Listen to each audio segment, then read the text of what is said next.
When last we left, Edward was now Susanna, and he was living with Lawrence and Nellie, an older couple after Lawrence had rescued him from the ocean during a storm. Let's see what happens next as their daughter is coming to visit. Chapter 10. Lolly, that's their daughter, was a lumpy woman who spoke too loudly and who wore too much lipstick. She entered the house and immediately spotted Edward sitting on the living room couch. "What's this?" she said. She put down her suitcase and picked Edward up by one foot. She held him upside down. "That's Susanna," said Nellie. "Susanna!" shouted Lolly. She gave Edward a shake. His dress was up over his head, and he could see nothing. Already he had formed a deep and abiding hatred for Lolly. "Your father found her," said Nellie. "She came up in a net, and she didn't have no clothes on her, so I made her some dresses." "Have you gone skivvy?" shouted Lolly. "Rabbits don't need clothes." Okay, I gotta pause right here. Have you gone skivvy? Even I don't understand this. Someone's going to have to explain it to me someday. Skivvies are underwear, and in English, like London English, British, a skivvy was like a lowly female servant who did unpleasant tasks. But I don't know of any phrasing that said, "Have you gone skivvy?" So I'm not sure about that. Let's continue. "Well," said Nellie. Her voice shook. "This one seemed to." Lolly tossed Edward back on the couch. He landed face down with his arms over his head and his dress still over his face, and he stayed that way through dinner. "Why have you got out that old high chair?" shouted Lolly. "Oh, don't pay it no mind," said Nellie. "Your father was just gluing on a missing piece, wasn't you, Lawrence?" "That's right," said Lawrence, without looking up from his plate. Of course, after dinner, Edward did not go outside and stand beneath the stars to have a smoke with Lawrence. And Nellie, for the first time since Edward had been with her, did not sing him a lullaby. In fact, Edward was ignored and forgotten about until the next morning, when Lolly picked him up again and pulled his dress down away from his face and stared him in the eye. "Got the old folks bewitched, don't ya?" said Lolly. "I heard the talk in town that they've been treating you like a rabbit child." Edward stared back at Lolly. Her lipstick was a bright and bloody red. He felt a cold breeze blow through the room. Was a door open somewhere? "Well, you don't fool me," she said. She gave him a shake. "We'll be taking a trip together, you and me." Holding Edward by the ears, Lolly marched into the kitchen and shoved him face down in the garbage can. "Ma, I'm taking the truck. I'm going to head on out and do some errands." "Oh," came Nellie's tremulous voice. "That's wonderful, dear. Goodbye, then." "Goodbye," thought Edward, as Lolly hauled the garbage can out to the truck. "Goodbye," Nellie called again, louder this time. Edward felt a sharp pain somewhere deep inside his china chest. For the first time, his heart called out to him. It said two words: Nellie. Lawrence. Chapter 11. Edward ended up at the dump. He lay on top of orange peels, coffee grounds, rancid bacon, and rubber tires. The first night he was at the top of the garbage heap, and so he was able to look up at the stars and find comfort in their light. In the morning, a short man came climbing through the trash and rubble. He stopped when he was standing on top of the highest pile. He put his hands under his armpits and flapped his elbows. The man crowed loudly. He shouted, "Who am I? I'm Ernest. Ernest, who is king of the world. How can I be king of the world? Because I am king of garbages, and garbages is what this world is made of. Ha, ha, ha! Therefore, I am Ernest. Ernest, who is king of the world." And he crowed again. Edward was inclined to agree with Ernest's assessment of the world being made of garbage, especially after his second day at the dump, when a load of trash was deposited directly on top of him. He lay there, buried alive. He could not see the sky. He could not see the stars. He could see nothing. What kept Edward going, what gave him hope, was thinking of how he would find Lolly and exact his revenge. He would pick her up by the ears. He would bury her under a mountain of trash. But after almost 40 days and nights had passed, the weight and the smell of the garbage above and below him clouded Edward's thoughts, and soon he gave up thinking about revenge and gave in to despair. It was worse, much worse, than being buried at sea. It was worse because Edward was a different rabbit now. He couldn't say how he was different. He just knew that he was. He remembered, again, Pellegrina's story about the princess who had loved nobody. The witch turned her into a warthog because she loved nobody. He understood that now. He heard Pellegrina say, "You disappoint me." "Why?" he asked her. "Why do I disappoint you?" But he knew the answer to that question, too. It was because he had not loved Abilene enough. And now she was gone from him, and he would never be able to make it right. And Nellie and Lawrence were gone, too. He missed them terribly. He wanted to be with them. The rabbit wondered if that was love. Day after day passed, and Edward was aware of time passing only because every morning he could hear Ernest performing his dawn ritual, cackling and crowing about being king of the world. On his 180th day at the dump, salvation arrived for Edward in a most unusual form. The garbage around him shifted, and the rabbit heard the sniffing and panting of a dog. Then came the frenzied sound of digging. The garbage shifted again, and suddenly, miraculously, the beautiful buttery light of late afternoon shone on Edward's face. Chapter 12.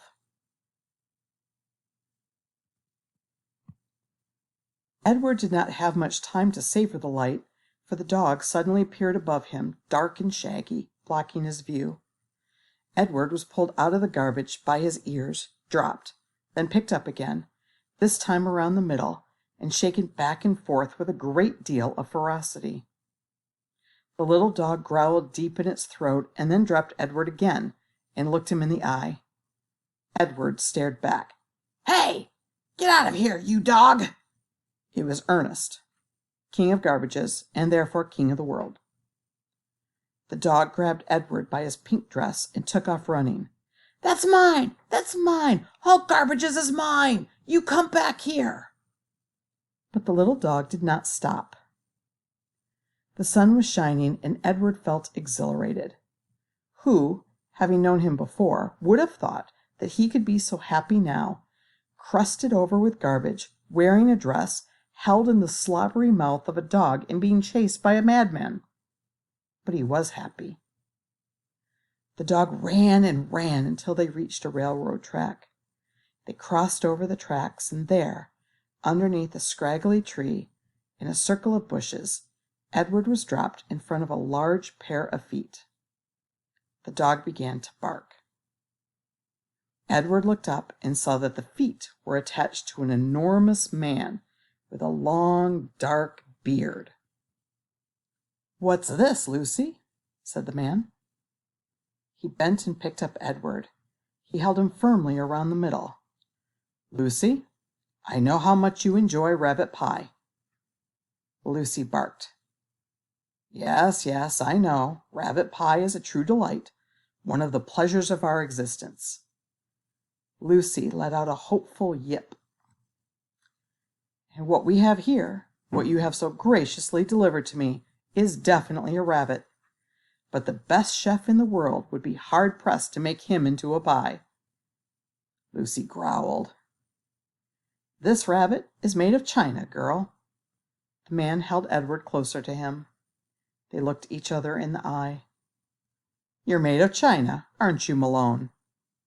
He gave Edward a playful shake. "You are some child's toy, am I right? And you have been separated somehow from the child who loves you." Edward felt, again, the sharp pain in his chest. He thought of Abilene. He saw the path leading up to the house on Egypt Street. He saw the dusk descending and Abilene running toward him. Yes, Abilene had loved him. "So, Malone," said the man. He cleared his throat. "You are lost. That is my guess. Lucy and I are lost, too." At the sound of her name, Lucy let out another yip. "Perhaps," said the man, "you would like to be lost with us. I have found it much more agreeable to be lost in the company of others. My name is Bull. Lucy, as you may have surmised, is my dog. Would you care to join us?" Bull waited for a moment, staring at Edward, and then, with his hands still firmly around Edward's waist, the man reached one enormous finger up and touched Edward's head from behind. He pushed it so it looked as if Edward were nodding his head in agreement. "Look, Lucy, he's saying yes. Malone has agreed to travel with us. Isn't that swell?" Lucy danced around Bull's feet, wagging her tail and barking. And so it was that Edward took to the road with a hobo and his dog. Oh, that must be Bull.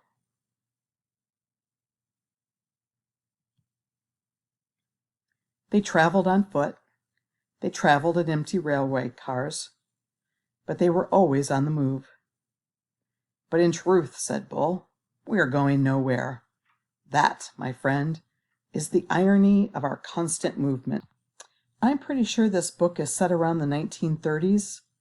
The picture of the ship is quite old, referencing hobos. The big time was in the Great Depression, which was the early 1930s. The stock market crashed in 1929, and then the country, the United States, suffered a horrible, horrible economic time.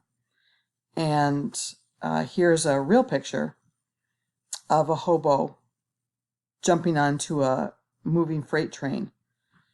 In the 30s, it says hundreds of thousands of men and women did this, traveling from place to place, looking for jobs, trying to find food, begging at local farmhouses. It says here that more than 2 million men and perhaps 8,000 women became hobos.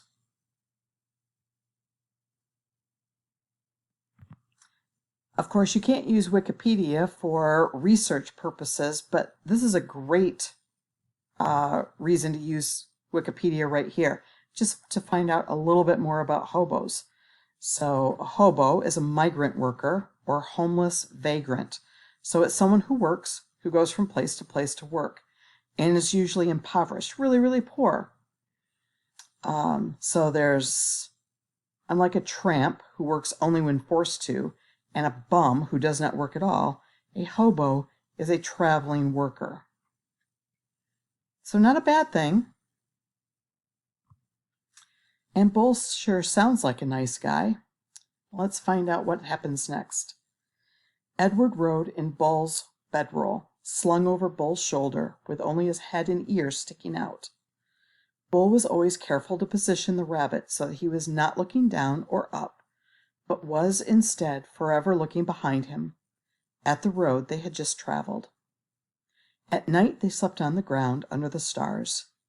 Lucy, after her initial disappointment about Edward being unfit for consumption, took a liking to him and slept curled up beside him.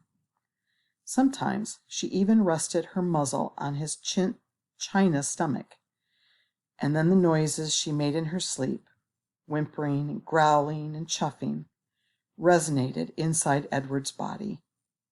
To his surprise, he began to feel a deep tenderness for the dog.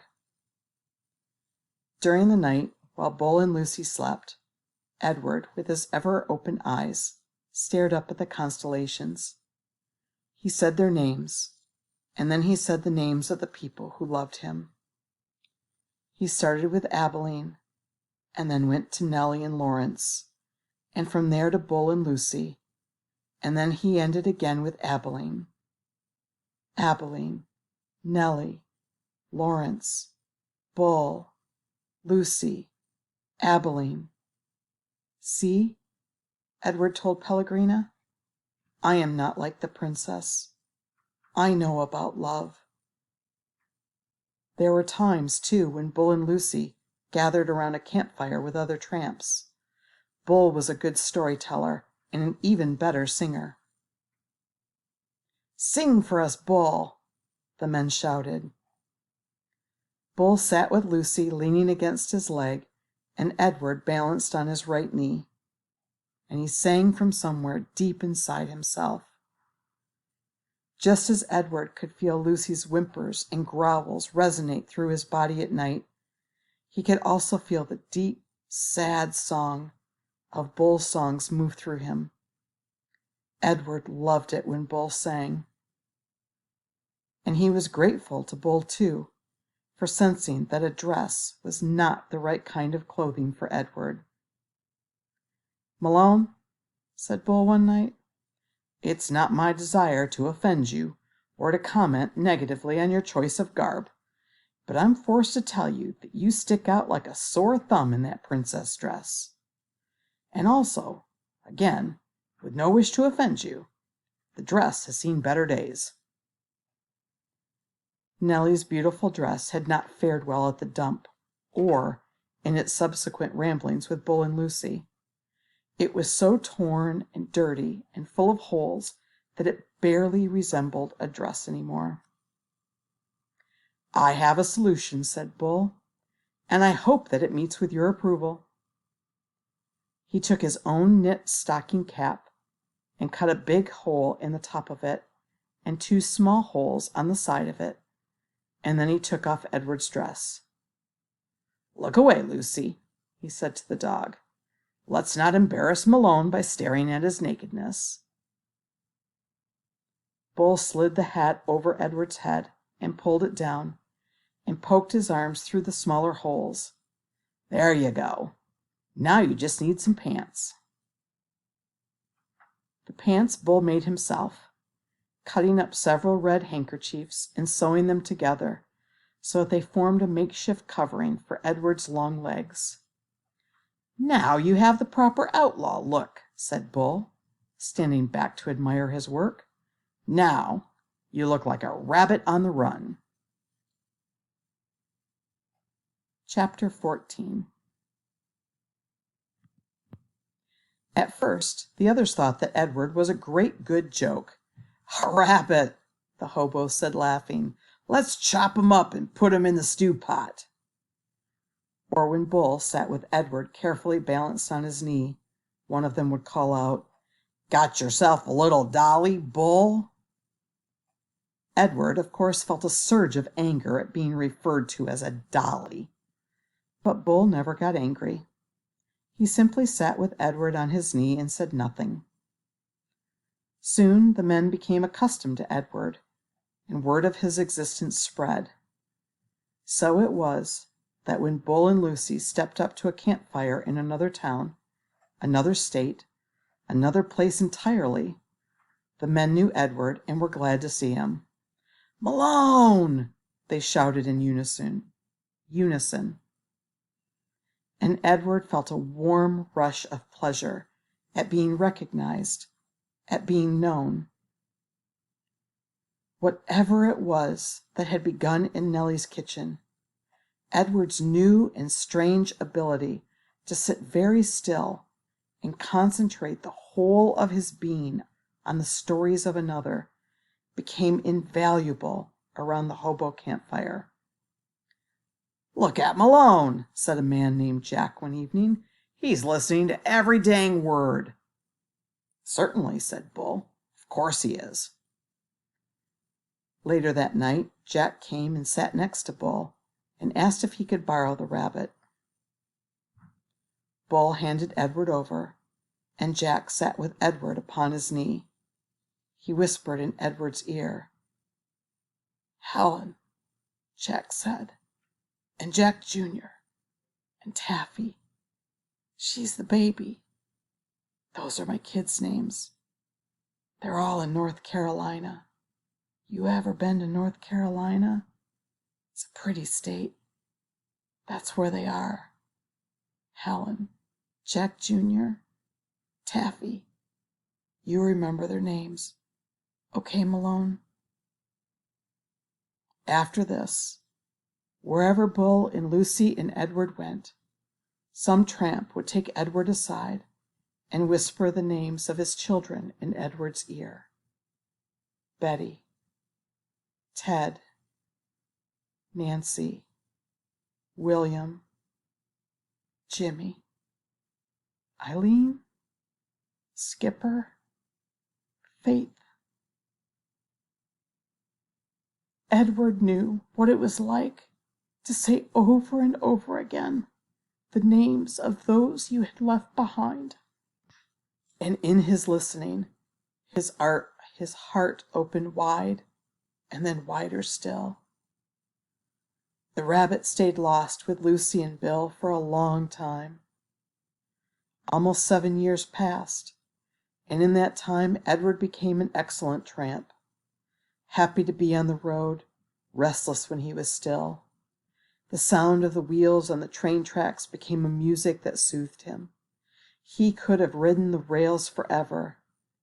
But one night, in a railroad yard in Memphis, as Bull and Lucy slept in an empty freight car and Edward kept watch, trouble arrived. A man entered the freight car and shone a flashlight in Bull's face and then kicked him awake. "You bum! You dirty bum! I'm sick of you guys sleeping everywhere. Ain't no motel." Bull sat up slowly. Lucy started to bark. "Shut up!" said the man. He delivered a swift kick to Lucy's side that made her yelp in surprise. All his life, Edward had known what he was. A rabbit made of china. A rabbit with bendable arms and legs and ears. He was bendable, though, only if he was in the hands of another. He could not move himself, and he had never regretted this more deeply than he did that night when he and Bull and Lucy were discovered in the empty rail car. Edward wanted to be able to defend Lucy, but he could do nothing. He could only lie there and wait. "Say something," said the man to Bull. Bull put his hands up in the air. He said, "We are lost." "Lost? Ha! You bet you're lost." And then the man said, "What's this?" And he shone the light on Edward. "That's Malone," said Bull. "What the heck?" said the man. He poked at Edward with the toe of his boot. "Things are out of control. Things are out of hand. Not on my watch. No, sir. Not when I'm in charge." The train suddenly lurched into motion. "No, sir," said the man again. He looked down at Edward. "No free rides for rabbits." He turned and flung open the door of the rail car, and then he turned back, and with one swift kick, He sent Edward sailing out into the darkness. The rabbit flew through the late spring air. From far behind him, he heard Lucy's anguished howl. "Hoo! Hoo!" she cried. Edward landed with a most alarming thump, and then he tumbled and tumbled and tumbled down a long, dirty hill. When he finally stopped moving, he was on his back, staring up at the night sky. The world was silent. He could not hear Lucy. He could not hear the train. Edward looked up at the stars. He started to say the names of the constellations, but then he stopped. "Bull," his heart said. "Lucy." How many times, Edward wondered, would he have to leave without getting the chance to say goodbye? A lone cricket started up a song. Edward listened. Something deep inside him ached. He wished that he could cry.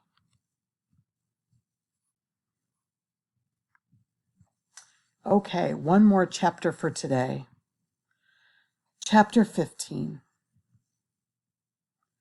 In the morning the sun rose and the cricket song gave way to bird song, and an old woman came walking down the dirt road and tripped right over Edward. "Humph. Oops, sorry. Humph," she said. She pushed at Edward with her fishing pole. "Looks like a rabbit," she said. She put down her basket and bent and stared at Edward. "Only he ain't real." She stood back up again. "Huh," she said again. She rubbed her back. "What I say is, there's a use for everything, and everything has its use. That's what I say." Edward didn't care what she said. The terrible ache he had felt the night before had gone away and had been replaced with a different feeling, one of hollowness and despair. Pick me up or don't pick me up, the rabbit thought. It makes no difference to me. The old lady picked him up. She bent him double and put him in her basket, which smelled of weeds and fish, and then she kept walking, swinging the basket and singing, "Nobody knows the troubles I seen." Edward, in spite of himself, listened. "I've seen troubles too," he thought. "You bet I have. And apparently they aren't over yet." Edward was right. His troubles were not over. The old woman found a use for him. She hung him from a pole in her vegetable garden. She nailed his velvet ears to the wooden pole and spread his arms out as if he were flying, and attached his paws to the pole by wrapping pieces of wire around them. In addition to Edward, pie tins hung from the pole. They clinked and clanked and shone in the morning sun. "Ain't a doubt in my mind that you can scare 'em off," the old lady said. Scare who off? Edward wondered. Birds, he soon discovered. Crows. They came flying at him, cawing and screeching, wheeling over his head, diving at his ears. "Go on, Clyde," said the woman. She clapped her hands. "You got to act ferocious." Clyde? Edward felt a weariness so intense wash over him that he thought he might actually be able to sigh aloud. Would the world never tire of calling him by the wrong name? The old woman clapped her hands again. "Get to work, Clyde. Scare them birds off." And then she walked away from him, out of the garden, and told her small house. Small house, yeah. The birds were insistent. They flew around his head, They tugged at the loose threads in his sweater. One large crow in particular would not leave the rabbit alone. He perched on the pole and screamed a dark message in Edward's left ear. Ah! Ah! Ah! Without ceasing. As the sun rose higher and shone meaner and brighter, Edward became somewhat dazed. He mistook the large crow for Pellegrina. Go ahead, he thought. Turn me into a warthog if you want. I don't care. I am done with caring. Caw! Caw! Said the Pellegrina crow. Finally, the sun set and the birds flew away. Edward hung by his velvet ears and looked up at the sky. He saw the stars, but the first time in his life, he looked at them and felt no comfort. Instead, he felt mocked. "You are down there alone," the stars seemed to say to him, "and we are up here in our constellations together." "I have been loved," Edward told the stars. "So?" said the stars. "What difference does that make when you are all alone now?" Edward could think of no answer to that question. Eventually the sky lightened, and the stars disappeared one by one. The birds returned, and the old woman came back to the garden. She brought a boy with her.